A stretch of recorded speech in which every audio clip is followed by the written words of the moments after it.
What's good, YouTube? It's your boy back with another video, and we're reviewing Rebel Moon. All right, Rebel Moon is a movie made by director Zack Snyder after the whole DC fiasco. Netflix pretty much scooped them up and was like, "Hey, we're gonna give you a budget to make Netflix exclusive films. Just make whatever you want, your budget, go crazy, right?" And so this has been a project that's been in the work for a while now, and a bunch of people have been hyped for it. Obviously, the Snyder fans, and it's part one finally came out yesterday or today. Well, I'm making it. Well, by the time you're seeing this is Christmas. It's gonna be like a few days ago, but work with me. Also, Merry Christmas and Happy Holidays to everyone. You know what I mean? Hope y'all enjoy y'all day. Hope y'all get what y'all want in your presents and gifts if you celebrate that. So let's get to this dog shit because I'm gonna keep it a bang with you. This movie's ass. I'm gonna keep it a whole stack with you, and I'm not gonna give spoilers, even though there's not really much to spoil. But I'm not gonna give spoilers. All right, so just you're chill. You're chill. Um, so Rebel Moon is basically he basically had this idea of a R-rated Star Wars, and so he went to pitch it to Lucasfilm, and they rejected it. Thank God, because I mean, Star Wars is already in the toilet, but this shit would make it just fall down worse. But whatever, regardless. And I'm saying this because I'm not gonna say I'm a Snyder fan, but I'm not a hater. Like, I don't give a shit. Like, you know what I mean? Like, Army of the Dead was mediocre, but like I liked some of his stuff. Like 300 is fire as fuck. I'm sorry. That's my favorite Zack Snyder film. Okay, that shit's gas. Everything else I'm either mad to dog shit with it, you know what I mean? But so basically Rebel Moon is to give you a plot synopsis of this movie. I'm gonna just tell you by giving you the story of other movies, because that's what it is. This movie is not original at all. It's very it has its influences on its sleeve. Basically, when you watch this film, you get like, okay, he definitely got high and watched Star Wars. You know what I mean? As a comment from the last video said, he definitely was like, okay, I can't have Star Wars. I'm gonna make my own. Like, he's like, you have McDonald's at home. Is basically what this movie is. If you have Star Wars at home, that's basically what it is. This movie is dead ass A Bug's Life with Star Wars paint over it. I kid you not. It's literally, the plot is, the bad guys show up on this farmer planet, and they're like, yo, we're gonna give y'all 2 weeks. In the 2 weeks, I need you to bring back, we're gonna take all your food, your seed, and shit like that. Basically like the grasshoppers from Bug's Life. And if you're not, shit's gonna pop off, you know what I mean? And also, slight trigger warning for SA, right? Zack Snyder only knows how to make a villain bad if the villain assaults someone. That's literally the only way, because he doesn't know how to portray, like, oh, this guy's bad. This guy's he can't just be a dick. He has to grape someone. You know what I mean? Like, it's like, what the fuck are we doing here? Like, are you serious? Like,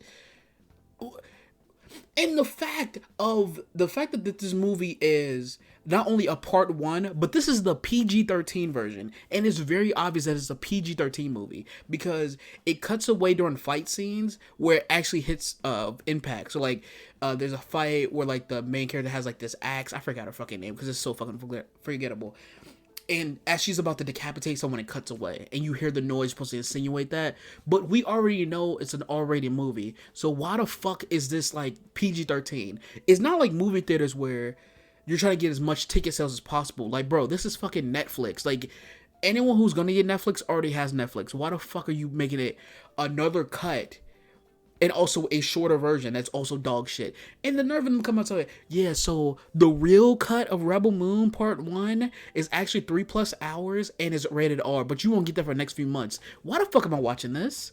Why reveal this? Why release this? Because this isn't good. Like, what are we doing here?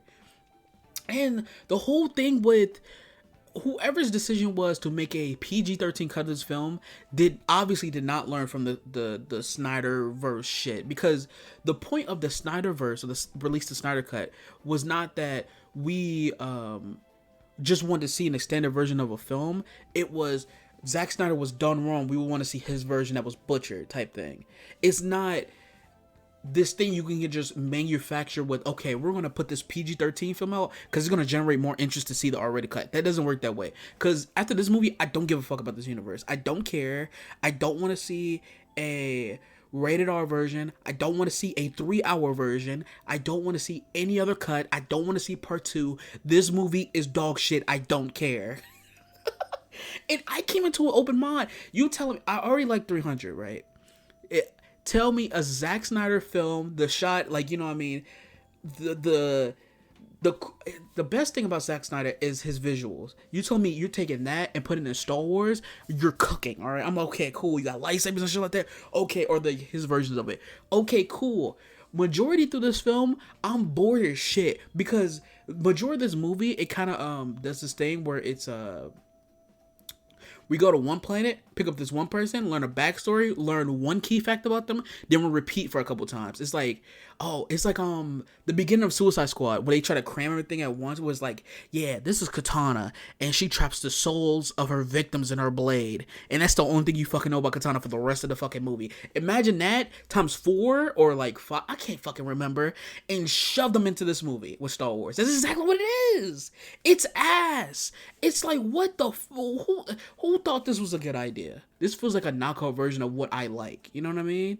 It's like, I like Star Wars. I love Star Wars sometimes. Sometimes Star Wars piss me off. But if I wanted to watch Star Wars, I can go watch Star Wars, if that makes sense. I don't want to watch someone's rendition of it that doesn't do anything special or anything different. And that's what Zack Snyder's movie does. In the second hour, my god, it fucking drags. I don't fucking care. I wanted to cut this shit off so many times. Like, I would rather get a colonoscopy than watch this fucking movie again. Also, I need to get this off my chest. Zack Snyder is the only filmmaker, I swear to you, that cannot get a fucking film done in less than 2.5 hours. If 99% of your colleagues can do something right and you can't, you are the problem at this point. Because it's so many movies of his that's like, oh, I know this version is trash, the actual version that goes out for the public to see, but in reality, it's really a 4-hour film that you really need to dissect and really need to, understand. I'm fucking done. I'm tired of it. I'm tired of he can't get the job done in 2 fucking hours and it takes 4. I'm sorry. I don't give a fuck anymore. I fucking don't. I don't care. He's the only director, I swear. There is no other. Martin Scorsese, I guess, right? When he makes like these long, dramatic films, but he doesn't need that to actually get his point across. There are so many filmmakers where they get their job done in less than 2 hours, damn near an hour and a half, and get the fuck out of here. No, he wants to drag. He wants to put slow-mo shots every 3 seconds. Someone could be jogging down the park, then a slow-mo happens for 10 seconds. Jogging again, a slow-mo for a rock that skips across the fucking lake. Who cares? Why are we doing this? So much. I remember it was the Snyder Cut, where it was literally like, what was it, a minute of like a lady just singing an Aquaman out of nowhere, and it's like, bro, what the fuck are we doing? This shit is 4 hours. So much of the slow-mo shit could have been sped up, and so much of that shit could have been cut. But no, it's not his true vision, because his true vision is having you sit in a chair for 5 fucking hours. Get the fuck out of here. I'm sorry. He can't do his fucking job. If he can't do his job, just pivot to being a cinematographer, okay? Or however you pronounce it. And just work on visuals, because as a storytelling standpoint, or he really needs a good, strong writer paired with him. Like a Christopher McQuarrie with like Tom Cruise, how they're a solid pairing to make films. He needs a very good writer to reel him in and be like, okay, I see the vision you're trying to make, but it has to fit the story that we're trying to pull here.